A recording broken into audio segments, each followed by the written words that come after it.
अस्सलाम वालेकुम। Ninth class कैसे हैं बच्चों आप लोग? उम्मीद है कि सब खैरियत से होंगे। बच्चों आज हम लोगों ने पढ़ना है अपना topic 3.3 structural advantages of plant and animal sales. इसका क्या मतलब है? वो कहते हैं प्लांट और एनिमल्स में कुछ स्ट्रक्चर ऐसे होते हैं जो सिर्फ प्लांट सेल्स में पाए जाते हैं और कुछ स्ट्रक्चर ऐसे होते हैं जो सिर्फ एनिमल सेल्स में पाए जाते हैं। उनके क्या एडवांटेजेस हैं, क्या फ़वाइद हैं? We have studies plant and animal cells. हम प्लांट और एनिमल सेल के बारे में पीछे पढ़ चुके हैं डिटेल से। They have distinct structural differences. वो कहते हैं उनके अंदर जो है वो मुख्तलिफ किस्म के स्ट्रक्चरल डिफरेंसेस फ़र्क पाए जाते हैं that reflect their specialised function. और उनसे वो क्या रिफ्लेक्ट करते हैं? उनके जो फंक्शन होते हैं वो भी स्पेशलाइज्ड हैं, ठीक है ना, डिफरेंट है। And adaptation, here are some structural advantages of both plant and animal cell. तो सबसे पहले हम प्लांट सेल को पढ़ते हैं। Advantages of plant cell structure के प्लांट के वो कौन कौन से स्ट्रक्चर्स हैं जो सिर्फ प्लांट में पाए जाते हैं, ठीक है, पौधों के अंदर पाए जाते हैं, और उनके एडवांटेजेस क्या हैं, फ़ायदे क्या हैं। Plant cells have a rigid cell wall, ये हम ऊपर भी पढ़ चुके हैं, ठीक है, कि प्लांट सेल वॉल क्या होती है, रिजिड होती है, जिसकी वजह से वो प्लांट सेल को एक ख़ास शेप देती है, स्ट्रक्चर बरकरार रहती है। और किसकी बनी हुई है? सेलुलोज की बनी हुई है। ये बहुत इंपॉर्टेंट एमसीक्यूज़ है, ये अक्सर आ जाता है। It provide structural support and protection. इसका काम क्या है? ये पौधे को एक तो सपोर्ट प्रोवाइड करेगा, दूसरा उसको प्रोटेक्ट भी कर रहा है, ठीक है ना, हार्श इन्वायरमेंट से।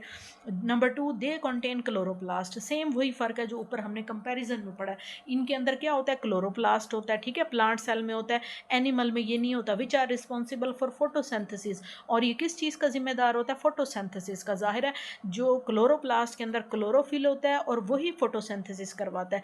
Chloroplast convert light energy into chemical energy. हमें पता है कि क्लोरोप्लास्ट क्या करता है? लाइट एनर्जी को केमिकल एनर्जी में चेंज करता है, यानी कि एटीपी बनाता है, allowing plant to produce food. और फिर उस एटीपी से हम क्या करते हैं? प्लांट जो है वो अपनी फूड तैयार करती है, और वो किस शक्ल में होती है? ग्लूकोज की शक्ल में होती है, ठीक है। नंबर 3 पे है the large central vacuole stores water, nutrients and waste product. Plant के अंदर एक दरमियान में बड़ा सेंट्रल वैक्यूल पाया जाता है, और वो क्या स्टोर करता है? उसके अंदर पानी होता है, सॉल्ट होता है, न्यूट्रिएंट्स होते हैं। न्यूट्रिएंट्स क्या हैं? ग़िज़ाई अज्जा जितने भी हैं, और वेस्ट प्रोडक्ट भी होता है, ठीक है ना। It provides the pressure that maintain the cell shape. सबसे इसका जो मेन फंक्शन क्या है? वो वैक्यूल का टर्गर प्रेशर क्रिएट करना है। टर्गर प्रेशर कौन क्रिएट करेगा? वैक्यूल के अंदर जो पानी होगा वो उसके ऊपर प्रेशर डालेगा, ठीक है। ये हम पीछे डिटेल से पढ़ चुके हैं कि जो वैक्यूल है, वैक्यूल के अंदर क्या होता है? वाटर और सॉल्ट होते हैं। यही वाटर इसकी टोनोप्लास्ट मेम्ब्रेन पे क्या करेगा? प्रेशर डालेगा, और जिसकी वजह से ये जो है प्लांट को क्या करेगा? एक सपोर्ट और प्रोटेक्शन प्रोवाइड करेगा, ठीक है, और सेल की शेप को भी मेंटेन रखेगा। Plant cells are interconnected by plasmodesmata, channels that allow direct communication and transport of substances between the cell. बेटा हम लोग पहले ये पढ़ चुके हैं कि प्लांट सेल्स जो होते हैं वो आपस में उनके दरमियान में क्या होते हैं? चैनल्स बने होते हैं, ठीक है ना।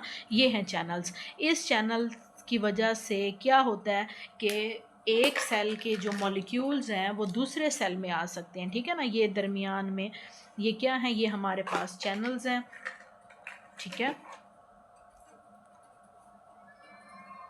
ये चैनल्स हैं। अब एक सेल ये है हमारे पास, दूसरा सेल हमारे पास ये है। इस सेल के मॉलिक्यूल्स या मटेरियल इस सेल में आएंगे, इस सेल के मॉलिक्यूल्स या मटेरियल इस सेल में इस चैनल के ज़रिए आएंगे, इस रास्ते के ज़रिए आएंगे। इस रास्ते को हमने क्या नाम दिया था? इसको हमने प्लाज्मोडेस्माटा का नाम दिया था, ठीक है। प्लाज्मोडेस्माटा वो रास्ता है जो दो सेल्स के दरमियान में कम्युनिकेशन का काम करेगा, ठीक है ना, ट्रांसपोर्ट का काम करेगा। वो कहते हैं प्लांट सेल्स आर इंटरकनेक्टेड, आपस में इंटरकनेक्ट है, मिले हुए हैं। किसके ज़रिए? प्लाज्मोडेस्माटा के ज़रिए। ये देखें दो प्लांट सेल्स हैं आपके पास, दोनों किसके ज़रिए जुड़े हुए हैं? प्लाज्मोडेस्माटा के ज़रिए जुड़े हुए हैं। ये रास्ता, ये चैनल क्या कहलाता है? प्लाज्मोडेस्माटा कहलाता है। दैट अलाउ डायरेक्ट कम्युनिकेशन, और ये क्या करता है? डायरेक्ट है, यानी कि एक सेल से जो मटीरियल है, जो मॉलिक्यूल है, एक सेल से डायरेक्ट दूसरे में आ रहा है, दूसरे से डायरेक्ट इसमें जा रहा है, ठीक है ना, कोई और रास्ता दरमियान में नहीं है। And transport of substances between the cells के दरमियान में क्या करता है? ट्रांसपोर्ट का काम करता है मटेरियल की। फिर उसके बाद है advantages of animal cell. Animal cell के अंदर जो है कुछ ऐसे स्ट्रक्चर हैं जो प्लांट में नहीं होंगे। Animal cells have centrioles which make spindle fibres. क्या है, एनिमल सेल के अंदर सेंट्रियोल पाए जाते हैं। हमने पढ़ा है कि जो एनिमल सेल है सेंट्रियोल उसमें पाए जाएंगे और वो प्लांट के सेल्स में नहीं पाए जाते। अब इन सेंट्रियोल्स का क्या काम है, जब सेल की डिवीजन होती है तो वो स्पिंडल फाइबर बनाते हैं। ये देखें, हमने नेक्स्ट चैप्टर में आप इसको तफसील से पढ़ेंगे। ये क्या है हमारे पास, ये सबसे पहले एक होता है। ये देखें, जब सेल डिवाइड नहीं होता ना उस टाइम ये एक होता है। जब सेल की डिवीजन का टाइम आता है तो ये रेप्लिकेट हो जाता है, डबल हो जाता है, अपनी फोटोकॉपी बना लेता है। ठीक है, ये देखें, ये दो बन गए। एक जो है वो इस पोल की तरफ चला जाएगा, दूसरा इस पोल की तरफ आ जाएगा। ये आपको आगे इन में नज़र आ रहा है। ठीक है, और ये जो धागे से बने हुए ये स्पिंडल फाइबर है, सॉरी, ये धागे से जो बने हुए हैं ये क्या है, स्पिंडल फाइबर है। क्रोमोसोम इनके साथ अटैच हो जाएंगे और फिर सेंट्रियोल क्या करेगा, इनको खींचेगा। एक क्रोमोसोम इधर चला जाएगा, दूसरा क्रोमोसोम इधर चला जाएगा। ठीक है, तो इस तरह ये क्या बनाते हैं, स्पिंडल फाइबर्स बनाते हैं। This ensures the accurate distribution of chromosome during the cell division. इससे क्या होता है कि क्रोमोसोम इक्वली डिस्ट्रीब्यूट हो जाते हैं। ठीक है, असल मकसद क्या है, क्रोमोसोम को बराबर डॉटर सेल्स में देना, कि अगर वो एक जैसे डिस्ट्रीब्यूट नहीं होंगे तो फिर क्या हो जाएगा, डिफेक्ट आ जाएगा। नंबर 2, दे कॉन्टेन लाइसोसोम्स। और क्या है, एनिमल सेल में लाइसोसोम्स मौजूद होते हैं। लाइसोसोम्स के अंदर क्या होते हैं, डाइजेस्टिव एंजाइम्स होते हैं, जो किसी भी फूड पार्टिकल, फूड वैक्यूल के साथ फ्यूज़ होते हैं उसको डाइजेस्ट करते हैं। कोई डैमेज ऑर्गेनेली पड़ी होती है उस पे जाके अपने एंजाइम रिलीज़ करते हैं, उसको डाइजेस्ट करते हैं। फील्ड विद एंजाइम, ये एंजाइम से भरे हुए होते हैं। और वो एंजाइम्स कौन से होते हैं, डाइजेस्टिव एंजाइम होते हैं। That break down waste material. एक उनका काम क्या है कि वेस्ट मटेरियल को ब्रेक डाउन करते हैं। ठीक है, lysosomes contribute to cellular cleanup. और किस चीज़ में ये काम करते हैं, किस चीज़ में मदद करते हैं, सेल को क्लीन अप करने में। क्लीन अप से मुराद ये है उसकी सफाई करने में। मिसाल के तौर पर कोई गोल्जी अपरेटस जो है वो डैमेज है, ख़राब हुआ पड़ा है, ठीक है ना, किसी वजह से, तो ये क्या करते हैं, उसको इनगल्फ कर लेंगे, निगल के उसके ऊपर अपने डाइजेस्टिव एंजाइम रिलीज़ कर देंगे, जो उस गोल्जी अपरेटस की क्या कर देगा, डाइजेशन कर देगा। एंड रीसाइकलिंग, रीसाइकलिंग का मतलब होता है कि दोबारा उसको इस्तेमाल के काबिल बनाना। ज़ाहिर है ये गोल्जी अपरेटस जो भी ऑर्गेनेली है, अगर वो टूटेगी तो उसके अंदर से क्या निकलेगा, उसके अंदर से कार्बोहाइड्रेट्स निकल सकते हैं, प्रोटीन निकल सकते हैं, लिपिड्स निकल सकते हैं। तो दोबारा से सेल उनको क्या करेगा, रीयूज़ कर लेगा। और यही प्रोसेस रिसाइकलिंग का होता है कि एक चीज़ जो ख़राब है उसको ख़त्म करके दोबारा उसको मज़ीद फिर से कारआमद बनाया जाए। नंबर 3 पे है, some animal cells have structure called flagella and cilia. कुछ एनिमल सेल्स ऐसे भी हैं जिनमें ख़ास किस्म के स्ट्रक्चर्स होते हैं, उनको फ्लैजेला और सीलिया कहते हैं। ये भी हम पीछे मैं आपको पढ़ा चुकी हूँ। सीलिया किस में है, पैरामीशियम में है, लातादाद में होते हैं और इनका साइज़ क्या होता है, छोटा होता है। फ्लैजेला तादाद में कम होते हैं लेकिन साइज़ में बड़े होते हैं। दोनों क्या करते हैं, इसकी मूवमेंट में काम करते हैं, लोकोमोशन में मदद देते हैं। अब क्या है, which are involve in movement, ये मूवमेंट में इन्वॉल्व होते हैं। For example sperm cells have flagellum that propels them towards the egg for fertilisation. अब देखें ये ह्यूमंस में ही ये काम होता है कि स्पर्म सेल्स जो हैं ये मेल गैमेट से आते हैं और वो आके फीमेल गैमेट के साथ उन्होंने फ्यूज़ करना होता है। जैसे ये है कि मेल गैमेट से क्या होता है, स्पर्म होते हैं वो आते हैं और फीमेल गैमेट से एग। ये कैसे एग तक पहुंचता है, इस स्पर्म की वजह से, ठीक है ना, मूव करके जाता है, इस तक पहुंचता है।